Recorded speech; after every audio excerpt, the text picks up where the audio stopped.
Bonjour à tous, c'est Claire, bienvenue dans cette vidéo où je vais vous parler des deux cartes suivantes. Donc on a le serpent et on a le cercueil. Alors on va commencer par le serpent. Le serpent, donc quand on regarde un serpent, on voit d'abord, on pense à quoi? On va penser au serpent d'Adam et Ève, donc à la séduction, à la trahison aussi. Au fait aussi que le serpent il va mordre. On a aussi le serpent dans le livre de la jungle qui dit aie confiance et puis paf pour essayer d'attraper Mowgli. Donc on a cette version là du serpent qui est beaucoup liée, qui est en fait la traduction un peu d'origine. Donc trahison, mensonge, séduction, pas forcément pour quelque chose de pas dans un sens positif. C'est aussi une carte qui est liée à la dame de trèfle, donc on va avoir une dame, une énergie féminine dans cette carte, et au départ c'était une énergie féminine plutôt style Ève qui à cause de Ève, ils ont été chassés du paradis, donc plutôt une femme qui va provoquer la déchéance. Donc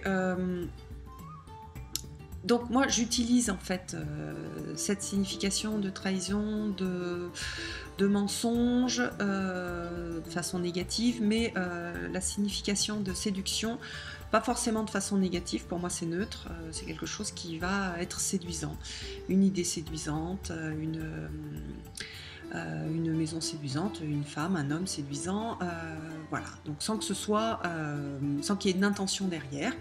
Donc voilà, j'ai trahison, mensonge, séduction aussi.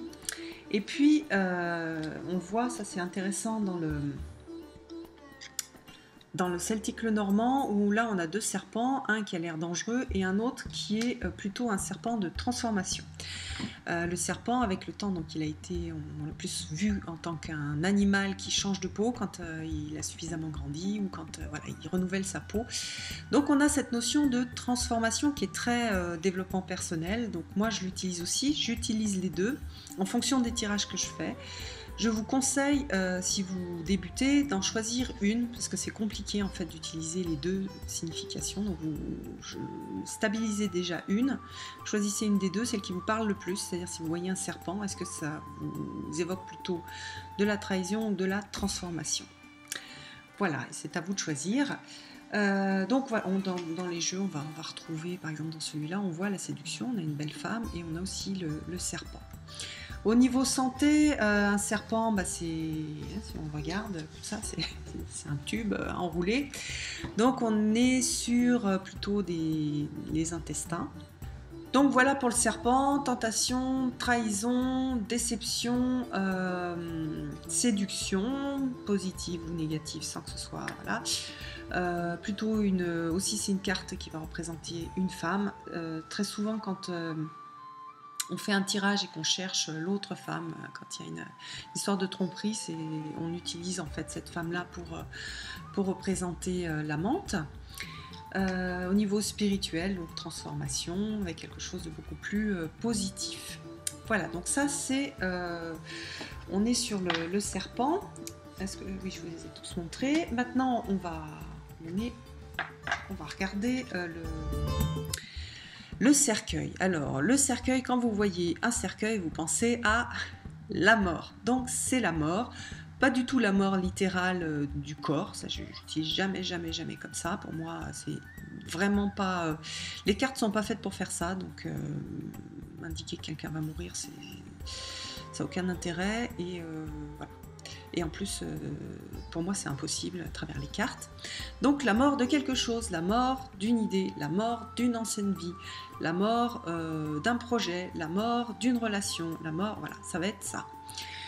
Sachant que on va avoir donc cette notion de fin, et puis la notion de deuil aussi, hein, parce que quand on a une fin, souvent on a besoin de faire un deuil.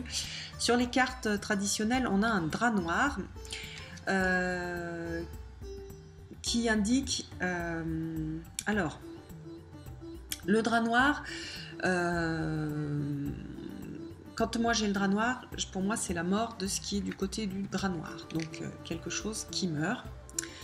On peut aussi, on a aussi là-dessus l'oiseau, donc l'oiseau il va du côté de ce qui va mourir. Voilà, et là aussi on a une tombe. Au niveau de la santé, bah c'est la maladie, c'est ce qui fait qui fait qu'on n'est plus en bonne santé, donc c'est la maladie en général. Voilà, plutôt souvent une maladie plutôt chronique, pas se casser une jambe en fait, plutôt un virus ou une bactérie. Voilà pour ces 2 cartes, j'espère que ça vous aura intéressé et puis je vous donne rendez-vous pour une prochaine vidéo. Bye bye!